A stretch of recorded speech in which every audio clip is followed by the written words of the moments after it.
Hi everyone, it's Henry here, and for this video we got something a little bit different. So recently Square Enix got in touch and asked if we'd be interested in doing a sponsored video to celebrate the launch of the new 40k DLC pack for POWERWASH Simulator.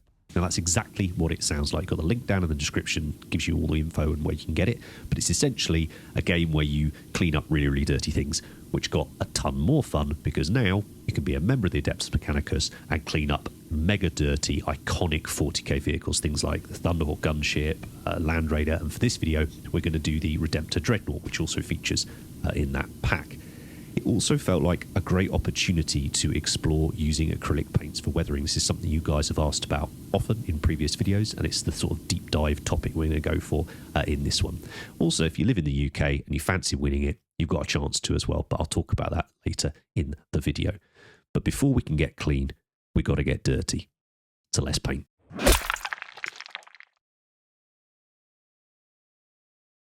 So quickly, with sub-assemblies, all I've done is left his crotch plate, shoulder plates and the right arm weapon off, so that's just going to make it easier to get to the bits underneath for painting later on. And I've given the whole miniature a base coat using Mournfang Brown. It's such good timing on this video as well. I was playing this game only a few weeks ago. I was chatting to my mate Ben about it, and he was like, yeah, this is stopping me getting painting done. I was like, oh no, what am I going to do? And then they dropped this pack as well. So yeah, serendipitous, I think they call it. But yeah, let's get on with painting. I'm going to do the quick recipe for the yellow because I know you guys always enjoy recipes before we get on to the weathering. So as I say, base coat using Mournfang Brown. Then I'm going to apply the pre-shade using Dorn Yellow. Now, I'm using our Harder and Steenbeck Signature Series Evolution here, so that's got a 0.4mm needle and nozzle in it. I'm always spraying about 20 to 25 psi, but for the Dorn Yellow, I've thinned this very heavily, probably 4 or 5 drops of thinner for every drop of paint. And I'm essentially doing a classic kind of grayscale pre-shade here, sort of black through to white, except we're going to go from brown through to very, very light yellow instead. But essentially what this is going to do is create the contrast of light and dark underneath the main yellow that we're going to use. So we just think about the shapes of the panels, think about how the light's going to bounce off those shapes, and we just make it lighter and more intense where the brightest parts of those are going to be. As you can see on the exhaust cowls there, it's like a cylinder, so it's going to be brighter in the middle and then fades out. And then when we have these lovely flat panels, particularly the ones on the sarcophagus and on the body, where you have those harsh sort of changes of angle, it's a great opportunity to do a nice little transition, light to dark, across the surface, and then flip that on the next panel, so you can see here on the front panel, so that we've got dark next to light, dark next to light. And it just creates a lovely bit of contrast, bit of interest, and just helps that miniature show up a bit more on the table. And particularly because we're going to fairly heavily battle damage and weather this one up, it's nice to work from quite a bright base. Otherwise, I feel it can be sometimes a little bit too subtle. So there we go. It's taken me, I don't know, 5 minutes or so to work my way around the model. Now, you notice I'm wearing a black glove in my left hand. This isn't for Instagram or anything like that. It's simply because I'm going to be handling the model a lot. I find large miniatures like this, I've tried using various holders and stuff, but I just think it's easier with a glove on. Now, the main colour for this scheme is Yriel Yellow. I've thinned this probably slightly more than 1-to-1 mix, so slightly more thinner than paint in the mix, but again, you're going to need to adjust this to your own setup and the conditions that you're spraying in. But start with it 1-to-1, 20-ish psi, and then you adjust from there. And it's an incredibly powerful yellow. You can see it's got fantastic coverage for a yellow paint, but we've already started to get those nice areas of shadow in with the Mournfang Brown showing through. And then to reinforce those areas of highlight that we put on before with the Dorn Yellow, I'm going to use Phalanx Yellow here. Again, thinned a very similar amount, slightly more than 1-to-1. And here I'm just I'm moving the model around. So again, I can spray on and hit just those angles that I want to hit where the brightest parts are going to be on the panel. So just like I did in the pre-shade. And then to reinforce the shadows, I'm going in with Seraphim Sepia. This is just neat into the airbrush, so I haven't used any thinner here at all or anything. And I'm doing the reverse. So I'm hitting all those areas that are in the shadows. So again, I'm moving the model around, so it's easy for me to hit them without me needing to mask anything up. And to be honest with you, the Redemptor's a brilliant model for this. I've used it on previous videos as well, and obviously they sent me this one to do because it's in the game, but it's a fantastic one. I use it on classes a lot as well, as a demo miniature, just because it's got such brilliant shapes on it, really. And now, once we're happy with that, it'd be time to apply the decals and do a little bit of pin washing and whatnot. So I give the whole model a really good strong coat of gloss. Here I've used Ardcoat. I've thinned this probably 3 to 4 drops of thinner for every 1 drop of the varnish. And I've given the whole model a good 3, 4, 5 coats, something like that. Really nice, tough gloss finish. And it's very, very important, not only to help us with the decals, but also for everything that we're about to do afterwards. So the first step of the layered up weathering effects, and that layering is really the key take home here, I think, for the video, is if we build things up slowly, we layer them on top of each other, we can suggest sort of age and weathering and damage that's accumulated on this vehicle, rather than try and sort of do it in one go and just splodging effects or products over it. We're trying to simulate almost in a way what would have happened to this vehicle. So the first thing I've done is used Agrax Earthshade mixed with a bunch of contrast medium. Now the contrast medium is going to allow me to apply this mix all over the panels, as you can see here. It's going to really extend the working time on it, but it's also going to help this act a bit like a filter. So this will stain the surface ever so slightly, as well as settle into the recesses. But as you can see, what's important is when we apply it all over, we then clean it up with a clean brush afterwards. So although I'm using the same brush, I'm wiping it off and then using it with a little bit of water on to clean up where I don't want the paint to pool. Now, occasionally it's going to go wrong. You're going to move the paint when it's half dry, which is exactly what's happened here. I promise I did this deliberately. And it will happen over the model. Don't stress about it. Because we put that gloss coat on, we'll let it finish drying. Then I'm going to get a cotton bud, dip it in water, and then I'm gently just going to work that. Try not to drop the shoulder pad, obviously. But yeah, just going to gently work that backwards and forwards across the panel, and that will take all of the paint off and just go back to the gloss varnish coat that we put on. So you never need to freak out. Even if you come back to it the next day and it's dried and you notice it, you can do this step. Just don't push too hard on the miniature and just let that water reactivate things so that you can wipe it off. So again, the gloss coat's really helping us out there, not just with reducing surface tension, so helping the paint run into the recesses and stuff, particularly when coupled with the contrast paint, but also it gives us almost a fail-safe if we need to go back to. So you can see there the whole miniature's had this coat now, and as I say, it's acted like a glaze or a filter, so it's slightly changed the yellow and it already making it look a little bit more beaten up, a little bit more weathered, which is exactly what we want. Now, the next stage, we're going to do some dot filtering. So I've got Rhinox Hide, Phalanx Yellow, which was our highlight yellow with the airbrush, and then Dorn Yellow, which is an even lighter yellow again.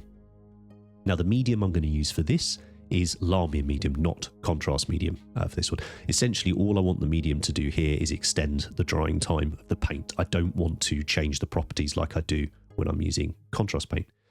So the first thing is to put a thin layer of the Lahmian Medium over the panel. So obviously we've waited for that contrast paint layer to dry and cure properly, probably a good, I don't know, hour or so. I did this before lunch and then came back after lunch to do this. And then we're going to apply little dots of the paint all over the panel. And we're going to work panel by panel for this because, to be honest with you, I think you just get a better effect. You're not rushing. You can take your time. You can think about placement. And if you do muck it up, it's really easy to go back and fix. And then you see there, I've taken a nice wide brush there, and I'm just very gently moving that top to bottom to start creating little streaks of these different colours. So what that's going to do is, again, change the colours on the panels slightly, and you can choose whatever colours you want with this, really. I just like to go for a darker colour, the colour I'm more or less painting the armour, sort of the yellow here, and then a light colour. And it just starts to create this lovely sort of stained, streaky, aged effect to the metal. It's one of my absolute favourite things to do on miniatures. I'll show you it again here, sped up slightly on the shoulder pad. It's exactly the same thing we're going to do. A thin layer of the Lahmian Medium. If you put too much of the Lahmian Medium on, you'll notice like the paint dots you do like spread really, really wide, which I don't find ideal, but you know, you might enjoy that. The only difference here with the shoulder pad is what I've done is done the brown first, done all that, then I've done the Phalanx Yellow, and then I'm going to do the Dorn Yellow after it. You experiment yourself, see which you prefer, whether you do it all at the same time or whether you do it more individually. I think you probably have slightly more control when you do it individually, but I think you get a slightly nicer mix of colours when you do them all together. But I love this, and I'm doing this all over the decals as well because I imagine they've been applied to the armour and then before all this sort of aging process has happened. So the third layer of our battle damage or our weathering, we're going to start applying some chips. Now here I'm using Phalanx Yellow again, and I'm just using a little bit of sponge. I use reverse grip tweezers here because I find it more comfortable than holding it. I see a lot of people where they'll tape it to the end of a paintbrush. That's really effective as well. But whatever's going to be comfortable for you to do. We've got a rough bit of sponge, and what this does is creates tons and tons of tiny random chips. Again, and I'm going to say this probably a lot in this video, is take your time with each of these stages. There is no rush. And one of the things to be mindful of when we're using the sponge is it can create like a repeat pattern when we're pushing it on. So I'm always trying to sort of change the orientation of the miniature that I'm holding, but also change the orientation perhaps of the sponge as well, just so that we don't end up with this repeated pattern going on there. And it's just a much faster way of creating random chips. You can just do it by brush if you want, but I like to start off my chipping using a little bit of sponging. And you see I was focusing largely on corners or areas of high wear and tear, not as much of that on the flat surfaces. And then I go in with my paintbrush, exactly the same colour, and now I paint the chips in. So I add a lot more chipping along all the edges of the panels. I pick out things like the rivets, and then if I've got any areas where I've got a large collection of the little chips that I did with a sponge, I might make them a little bit larger so to look like a larger piece of damage.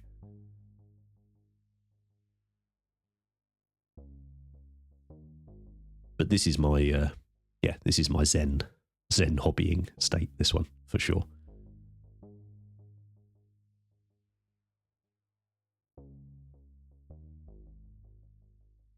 And I've tried to leave in plenty of footage of me doing it just to give you an idea of sort of how long it takes, how much paint I've got on my brush. My yellow here is just on my wet palette, so I need to be conscious that it's going to dilute over time, but I haven't diluted it at all.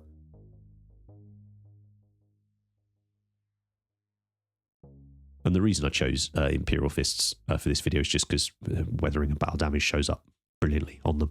In the game, it's Deathwing Contemptor, but I've already done a bunch of Deathwing the last few weeks, so I thought you guys might enjoy another yellow recipe. This will be like the 4th or 5th yellow recipe I think we've done for the fists. And again, making sure to put plenty of chips and damage on the decals as well. Something you'll often see is people, they'll put a decal on or freehand and they won't battle damage it, and it stands out a bit, looks a bit odd. It will look even better if you damage it up.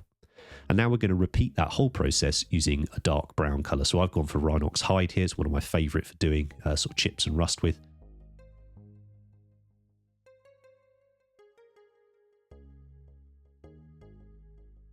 And once all that sponging's done, we just go in and create those larger chips with the brown. Now it's up to you the ratio that you do here, but I would say you probably, or I've tried to end up anyway on this miniature with more of the brown than the yellow chips showing, because I wanted to make it look proper rusty and grimy and dirty and horrible. I'm sure many of you would consider this nowhere near battle damaged, weathered enough. But I tried to strike the balance between a bit of fun, obviously, you know, promote the whole point of the game, which is cleaning up mega dirty vehicles. I did sort of think, oh, shall I absolutely cover it in grunge and grime and all that? But I think that's a bit too far for me. So I thought, let's just keep building this up. You can see there, we just created a much nicer, larger sort of scratch dent, and then that was just following a little bit of the yellow that was there before, and then making a larger, irregular, dark brown shape above it.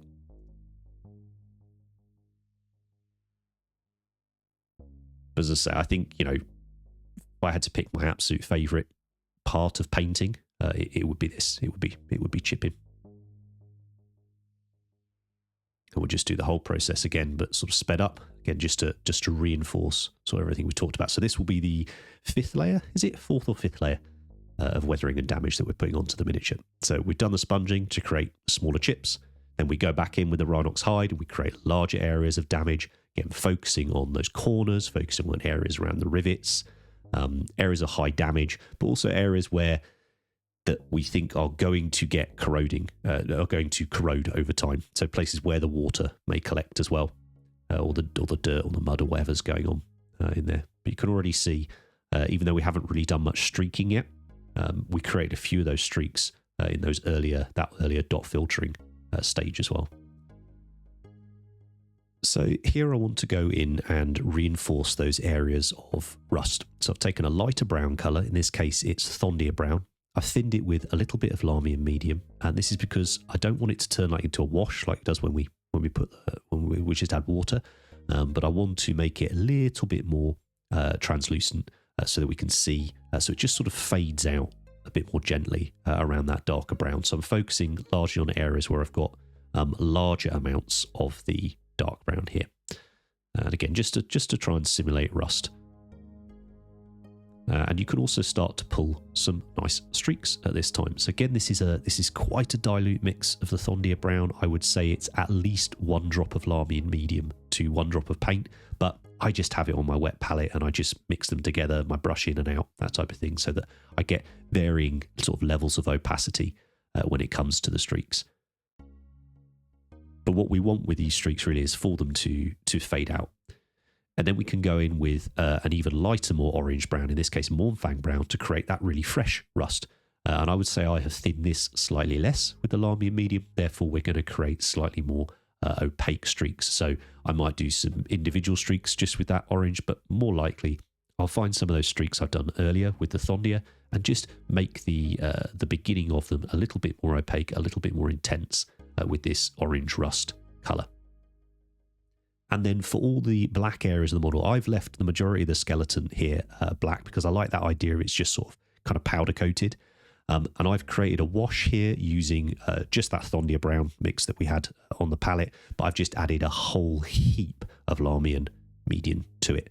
And I've just created a wash, and this will settle in those recesses and just give that brown a nice little bit of life and dirt and wear and tear to it. But I also don't really want to pull focus too much from the yellow on the miniature either.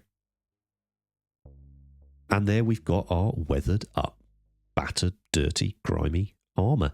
I hope this has shown that with just a very, very few sort of select paints, a couple of mediums that change those properties of those paints ever so slightly, but the main thing for me is that the thought of what we're trying to represent and then the layering of it, one on top of the other on top of the other, to create this depth, this age, this life, I think, to the miniature. And hopefully, you've enjoyed it. It comes across this joy. But for me, it is my absolute favourite part of painting miniatures. It's something I'm going to be doing a lot more of as well over the coming months on some vehicles and infantry miniatures as well. Now, I could have spent hours and hours and hours more making them dirtier and grimier and all the rest of it, but hopefully you guys have got the idea. I think there's plenty of footage in there to show the process. And it's also just accepting that it does take time. If you want it to look like this, it's going to take you a while. This is quite a few hours of just focusing on the yellow panels on this vehicle, but I just adore the look of it. So yeah, if you do fancy checking out the game, again, the link's down in the description to it, where you can go and see what the pack is and the game is itself. It is a ton of fun. As I say, my buddy Ben, I think, is going to be, I don't think I've told him I'm doing it actually. I think he's going to be, he could be pretty chuffed to see this. But yeah, we very much appreciate Square Enix sponsoring the video. So it's not something we typically do, but this one was just too fun to pass up on it. I mentioned earlier, if you live in the UK and you fancy winning this miniature, another reason we decided we could do it is because they were going to give the miniature away. So I will be sending this back to them and they will be sending it out to the winner. So the link for that is also down in the description, so follow that, but only those of you that are UK based. So we massively appreciate all of the support that you guys keep giving us. I hope you've enjoyed this one where I've focused in more on one or two sort of techniques and theories rather than a full start to finish thing. It's something I'd like to do more often as well, but again, I chuck that recipe in because I know it's always good to have a few army painting recipes in the back pocket should you ever want to try something out. But I can heartily recommend, if you want to give this technique a go, maybe not on your current army or project you're working on, doing a scheme like a yellow or a bone colour like the Deathwing one is in the game, or a white, that sort of thing. A bright light colour is going to make it a lot more fun and impactful to practice doing your weathering on. So thanks again to Square Enix for sponsoring the video, and thanks as ever to you lot for all your support and for watching it. Now, if you've got any questions at all, pop them down in the comments. I'll get back to you as soon as I can. Take care, and I'll see you next time. If you've liked any of the models in this video and you fancy having an army of them yourself, but perhaps you don't have the time or wherewithal to get it done, consider dropping us an email at commissions@cultofpaint.com, and maybe Ben can sort you out.